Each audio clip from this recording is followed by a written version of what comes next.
여러분, 소설가 중에 이청준이라는 분을 아십니까? 혹시 한국의 책들을 많이 읽을 기회가 없으셔서 이청준이라는 분이 그분이구나 아실 수 있으면 그 서편제라는 영화 아시죠? 예, 서편제라는 영화 아마 임권택 감독인가 그분이 만드신 것 같은데 그 원작자가 바로 이청준이라는 소설가십니다. 이분이 원래 이 문학을 전공하는 분들이 그 예술을 믿기가 참 쉽지 않아요. 오히려 물리학자들인가 화학자들이나 자연과학자들은 예술을 믿을 확률이 더 높아도 제일 학자들 중에서 제일 그 신이 없다라고 부정을 하고 예술을 믿지 않는 사람들이 심리학자들과 문학자들이래요. 글을 쓰는 분들이래요. 근데 이청준 이분은 굉장히 유명한, 이것도 영화로도 나온 것 같은데요. 그 이요한 목사님, 그 맹인이었던 실로암 안과 그 관련돼 있는 그분의 삶을 소설화한 낮은 대로 임하소서라는 책을 쓴 분도 바로 이 이청준이라는 분이십니다. 얼마 전에 그 또 우리나라에서 굉장히 히트를 쳤던 영화, 국제영화제에 나가서 상까지 받았던 영화, 그 밀양이라는 영화의 원 제목이 벌레 이야기라는 그 소설을 주제로 해서 이 밀양이라는 영화가 만들어졌는데 이 소설을 쓴 분도 바로 이청준이라는 분이에요. 굉장히 그 내면 속에 있는 심리의 모습을 겉으로, 이분이 도거동문학을 전공을 하셨더라고요. 그러면서 많은 소설을 쓰시고 작고하신 것 같아요. 돌아가셨어요. 그분이 쓴 작품 중에 1996년이라고 저는 기억이 되는데 그분 소설, 단편 소설인 제목 그대로 영화화된 그 임권택 감독이 만드셨고 주연을 그 한국의 그 영화배우 대명사 안성기 씨가 주연을 한 축제라는 영화로 1996년도에 꺼도 될 것 같네요. 예. 축제라는 그 영화로 만들어졌습니다. 이 소설이 원작이고요. 근데 거기에 보면 이런 내용이 있습니다. 이준엽이라는 40대 중견 아주 잘 나가는 그 소설가가 한 통의 전화를 받습니다. 시골집에서 노모가 치매를 앓다가 서거를 돌아가셨다고. 그래서 부랴부랴 부인과 아이들을 데리고 장례를 치르기 위하여 시골 어머니가 사셨던 집으로 내려갑니다. 이미 다른 친척들, 형제들이 모여 있었고 그리고 거기서 장례 절차가 논의되고 장례식이 3일간의 장례가 치러집니다. 속속 모여드는 가족 중에 어느 집이나 다 그런 사람들이 한둘씩은 있죠. 그 배다른 형제의 사촌인 그 술집에서 일하면서 집에서 가출을 해서 그 술집을 전전하고 있었던 그 사촌인 거죠. 그 조카 용순이라는 여자가 나타나면서 갈등이 시작이 됩니다. 집안 식구들끼리 모여서 어머니의 죽음을 애도하고 뭐 친척들끼리 이러는 중에 용순이 나타나서 친척 한 사람 한 사람에 대고선 십자포화를 날려서 가슴속에다가 우라통이 터지게 불을 지핍니다. 그래서 그 속에서 형제들과 사촌들과 그리고 친척들 사이에 많은 이야기들이 쏟아져 나옵니다. 처음에는 울분이 나서 막 쏟아내면서 이야기가 되는 도중에 예전에 우리가 함께 한 집에 살 때 뭐를 어떻게 했고 그러면서 서로를 그가 만나서 이야기하지 못하고 생각하지 못했던 옛날의 일들이나 많은 것들을 떠올리면서 하나 둘씩 꼬여있고 얽혀있던 실타래들이 하나 둘씩 풀려 나가고 마지막 장례를 마칠 때는 그 모든 친척들이 말은 하지 않았지만 화해의 모습으로 각자 집으로 돌아갑니다. 죽은 사람이 산 사람을 불러서 화해와 그리고 가족의 소중함, 그것을 알게 해주는, 어머니의 장례식, 슬픈 일이지만 이별하는 장소가 잔치집이 되는, 축제가 되는, 여러분도 그 경험하셨는지 모르겠어요. 가족끼리 다 흩어져서 친척들, 예전에는 농사 짓느라고 다 한 집에 뭐 3대 4대가 모여서 15명 20명씩 살고 지지고 볶고 싸우고 살다가 산업화가 되고 도시화가 되면서 다, 이제는 내 직계 내 아들 딸하고도 전화 통화나 하고 안부를 물어야 볼 수 있는 세상이 된 이때에 죽은 사람이 산 사람들을 불러서 다시 한번 살아있다는 것에 대한 의미를 확인해주며 인생을 어떻게 살아야 할지를 이야기해주는, 아주 제목도, 저는 이거를 영화로 본 게 아니라 그 책으로 읽었는데 참 읽을 때 굉장히 죽은 사람이, 어머니가 한 일이 굉장히 큰 일이구나. 여러분도 집안에서 그런 것을 느끼셨는지 모르겠습니다. 오늘은 대림절 첫째 주입니다. 주보에 끼어있는 속지 속에 대림절이 어떤 절기인지 읽어보시면 아실 것이고 아는 분도 계실 겁니다. 한 해의 시작은 1월 달부터, 그리고 한 주의 시작은 주일부터 월, 화, 수, 목 이렇게 나갑니다. 기독교의 시작은 바로 오늘 대림절, 아드벤트부터 시작입니다. 이 아드벤트라는 말은 라틴어에서 유래한, 아드라는 말은 독일어로 말하면 쭈입니다. 영어의 투라는 전치사입니다. 벤트라는 말은 베니오라는 말에서 온, 베니레라는 동사에서 온 건데 독일말로 하면 콤맨입니다.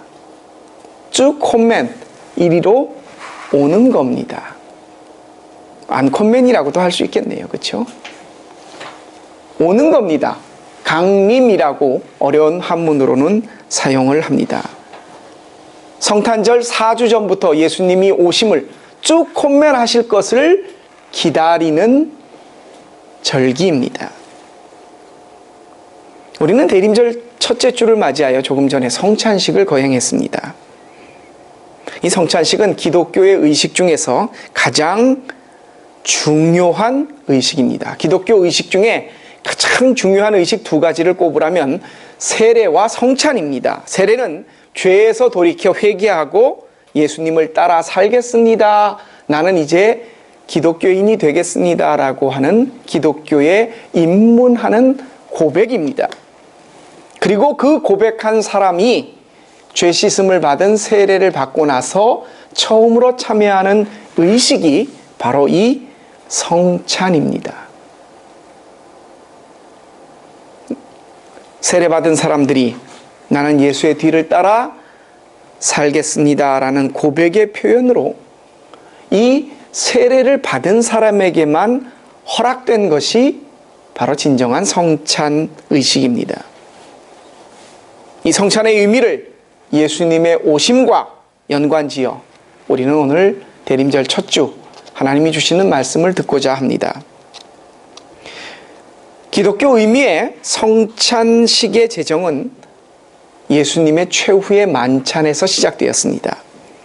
마태복음 26장에 보면 예수님이 잡히시기 전에 유월절 밤을 지내시기 위하여 제자들을 불러서 한 다락방에 모이게 하셨습니다. 제자들을 불러 마지막 식사 자리를 가지십니다. 그리고 거기 자리에서 유월절 때 유대인들이 먹는 무교병인 떡과 그리고 포도주를 놓고 예수님께서는 우리 기독교만의 특별한 의식을 제정하십니다. 바로 그 떡을 떼어 제자들에게 주며 이 떡을 내 몸이다 라고 표현하고 계십니다. 또한 식사를 마치시고 잔을 들어서 축사하시며 나누어 주시며 이것은 내 피다라고 말씀하십니다.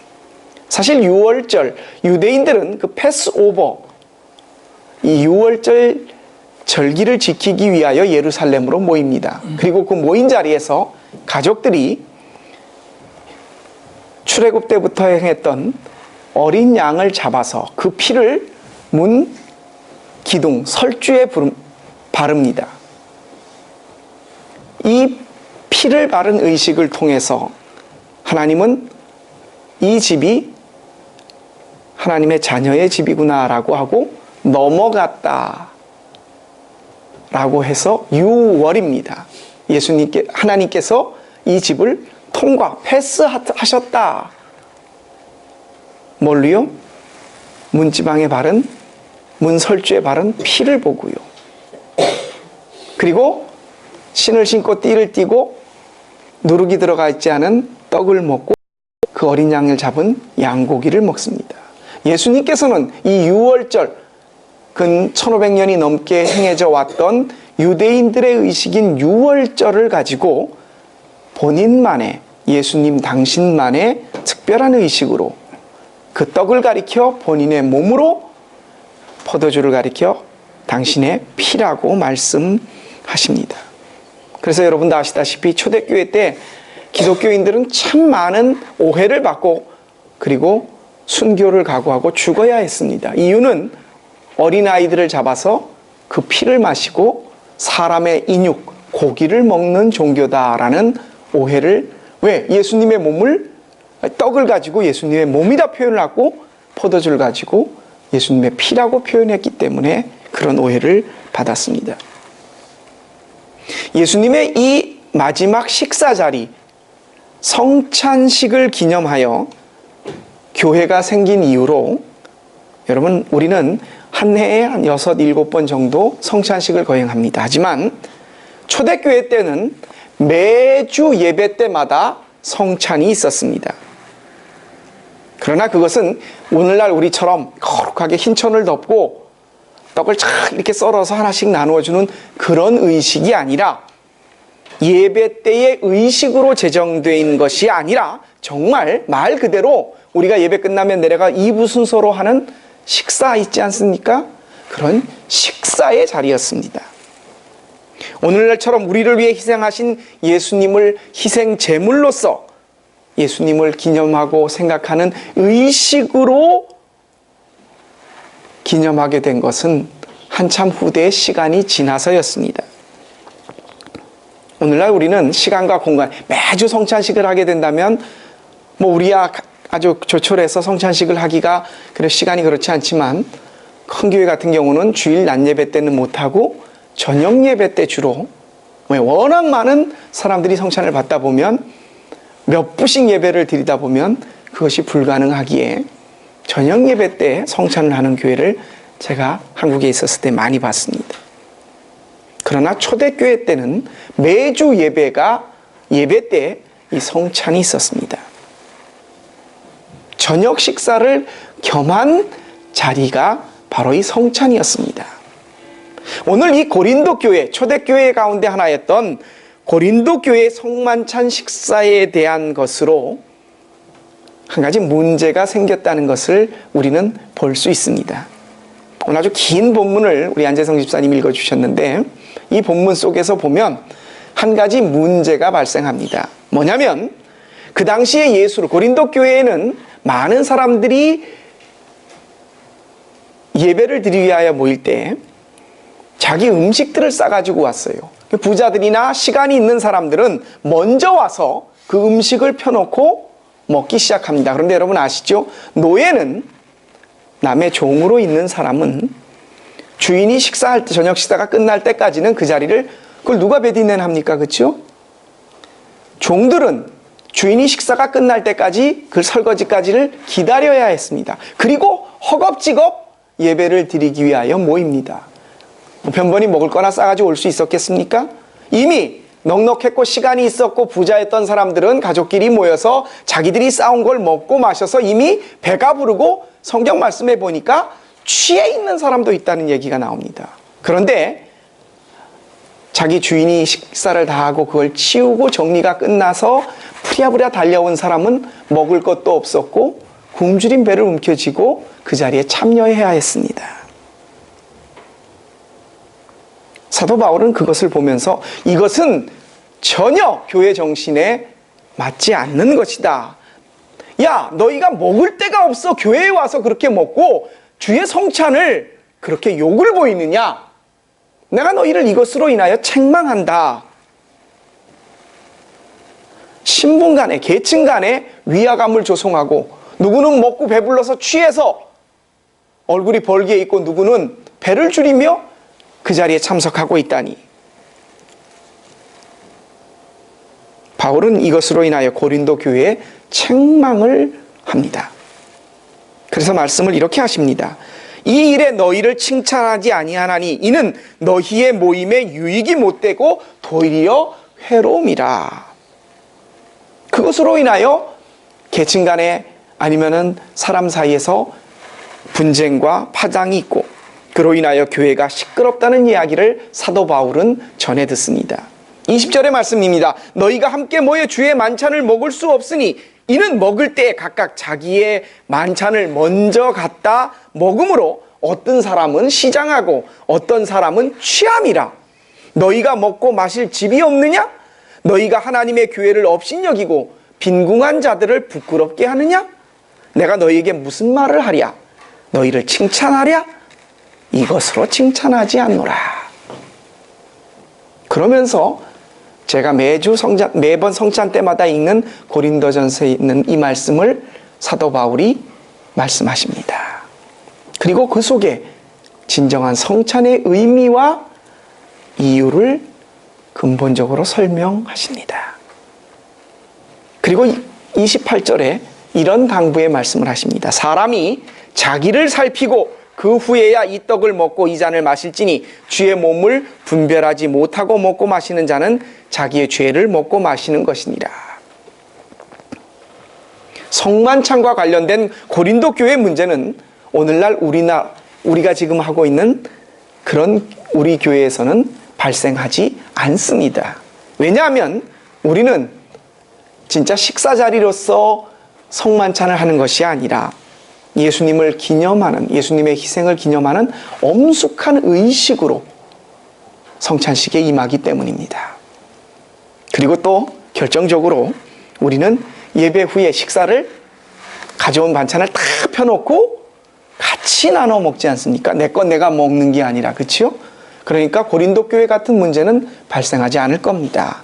하지만 이 예수님의 희생을 기념하는 성만찬 속에서 단지 고린도 교회만이 아니라 오늘 우리가 생각해 보아야 할 것이 있기에 하나님은 우리에게 이 말씀을 주셨습니다. 바로 예수님의 희생에 바로 이 성만찬이 단지 우리들의 기념 의식으로 끝나는 것. 여러분, 성찬식을 거행하시면서 긴장되십니까? 감격하시고 굉장히 뭐라 그럴까요? 눈물이 주체하지 못하며 감사하고 감격하십니까?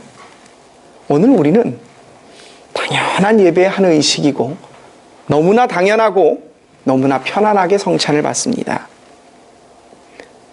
예수님의 살과 피를 대하는 긴장감이 없습니다. 그 의미가 너무나 당연해졌습니다. 우리를 위해 십자가에 희생하신 그분의 삶을 따라 나도 살겠다는 표현인 이 성만찬을 우리는 너무나 안일하게 생각합니다. 요한복음 6장 55절 이하에서 예수님은 이렇게 말씀하셨습니다.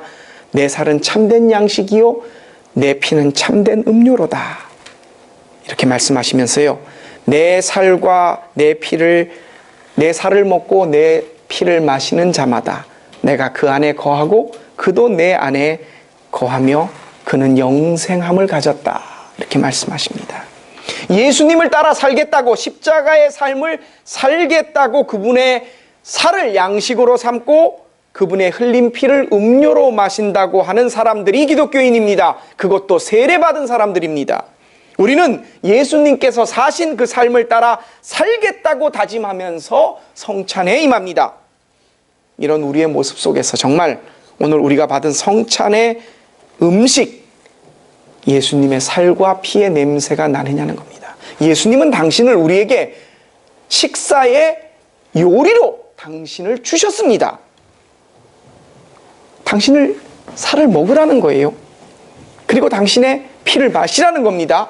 우리가 직접 예수님의 피를 마신다는 것이 아니라 예수님의 뒤를 따라 살겠다고 고백하는 우리는 빵과 떡을 가지고 예수님의 살과 피로 생각하고 그것을 기념하며 신앙인으로 내가 예수님의 피와 살에 동참하며 그분의 사람으로 그분의 뒤를 따라 살겠습니다 라고 하는 사람입니다. 그래서 우리는 크리스찬, 신앙인이라고 불려집니다.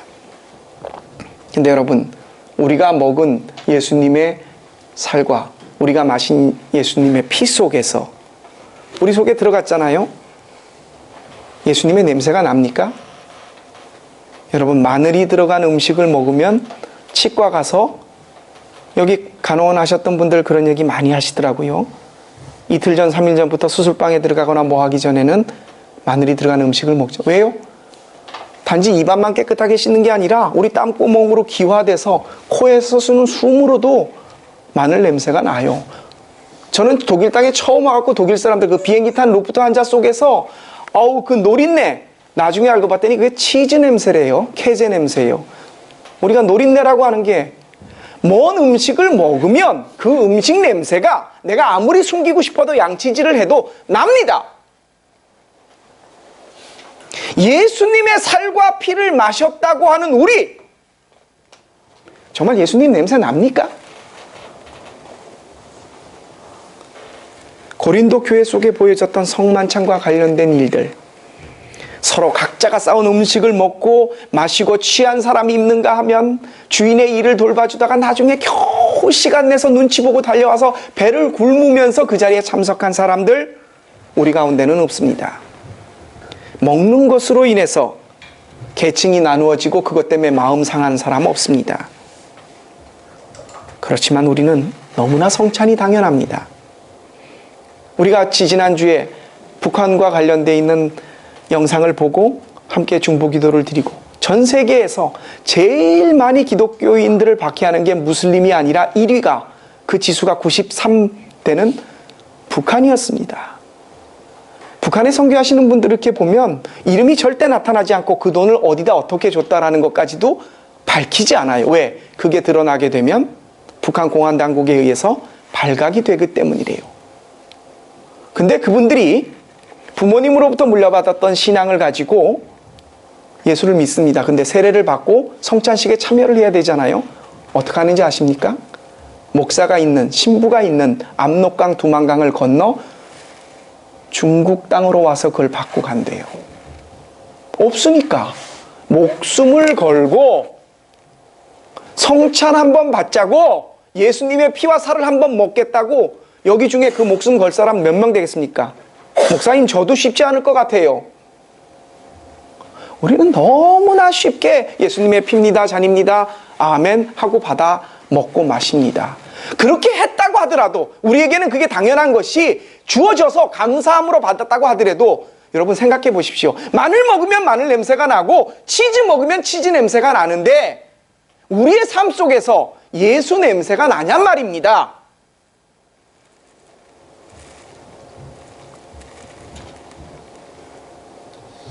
마늘 냄새 나는 거 걱정하는 거 이전에 예수님 냄새가 내 몸에 나지 않는 거, 이거 신앙인들 먼저 걱정해야 됩니다. 여러분에게는 어떤 예수님의 냄새를 가지고 있습니까? 사랑하는 성도 여러분, 오늘 우리는 오실 그분을 기다리며 그분을 소망하는 대림절 첫째 주를 맞이하고 성찬식을 수행하고 예배를 드렸습니다. 그분이 우리를 위해 십자가에서 희생하시며 친히 우리에게 본을 보이시면서 마련해 주신 성만찬, 그분의 살을 먹고 그분의 피를 음료로 마십니다. 우리를 위해 당신을 아낌없이 주신 그분을 위해 우리는 어떤 삶을 살고 있습니까? 너무나 당연한 거 아닙니다. 감사와 감격입니다. 그와 더불어 그것을 먹고 마신 우리들에게는 그 예수님의 살의 냄새와 예수님의 피의 냄새가 나야 합니다. 왜? 우리의 양식은 한 끼만 먹지 않아도 배가 고파서 아침을 먹지 않고 점심에 밥을 먹으면 식욕이 돌고 두 끼를 안 먹으면 저녁에 폭식을 하듯 예수님을 먹지 않고 마시지 않았는데 신앙인이 하루 이틀 살 수 있다? 불가능한 일입니다. 그렇게 먹은 사람들이 예수 냄새가 나지 않는다? 이것도 문제입니다. 우리에겐 그분 냄새가 나야 됩니다. 지금 나에게는 어떤 예수님의 냄새가 날까? 대림절 첫 주 오늘부터 오실 그분을 맞이하는 오실 그분을 축하하는 성탄절 그날까지 다시 한번 조용하고 그리고 차분함 속에서 나를 돌이켜 내가 먹고 마신 예수님이 나한테서는 어떤 냄새로 날까? 약 한 달 남짓 남은 이 속에서 정말 우리의 삶 속에서 예수님, 나는 당신의 사람입니다. 내 속에 당신의 향기가 있습니다. 고백할 수 있는 저와 여러분의 삶이 되시기를 주님의 이름으로 부탁드립니다. 기도드리겠습니다. 예수님은 우리에게 성찬식을 제정해 주시며 당신을 우리의 음식으로 제공해 주셨습니다. 그분을 먹고 마신 우리는 그분의 냄새가 나야 합니다. 고린도 교회에 있었던 많은 문제들, 계층 간의 갈등, 먹는 사람은 먹고 굶는 사람은 굶고 그로 인하여 파장이 생겼던 것, 오늘날 우리에게는 더 이상 나타나지 않습니다. 하지만 우리는 초대교회 신앙의 선배들이 이거 한번 받자고, 아니 초대교회까지 갈 것 없고 우리와 가장 가까이 담을 맞대고 있는 북한에서 목숨을 걸고 신앙생활하며 성찬 한번 받는 사람들과 달리 너무나 편하고 안일하게 당연한 것처럼 주님의 살과 피를 대합니다. 주님, 이 속에 감사와 감격이 있게 하여 주옵소서. 이 성찬이 당연한 것이 아님을 우리의 삶 속에서 고백할 수 있게 도와주옵소서. 주님의 살과 주님의 피가 우리 속에서, 우리의 생활 속에서 향기로 나타나게 하옵소서. 이 대림절 4주 남짓 예수님의 냄새를, 향기를 품는 우리의 삶 되기를 간절히 원하며 이 삶을 우리에게 당신의 삶과 살과 피를 주심으로 우리를 구원하신 우리 주님 예수 그리스도의 이름으로 감사하며 기도합니다. 아멘. 우리 주신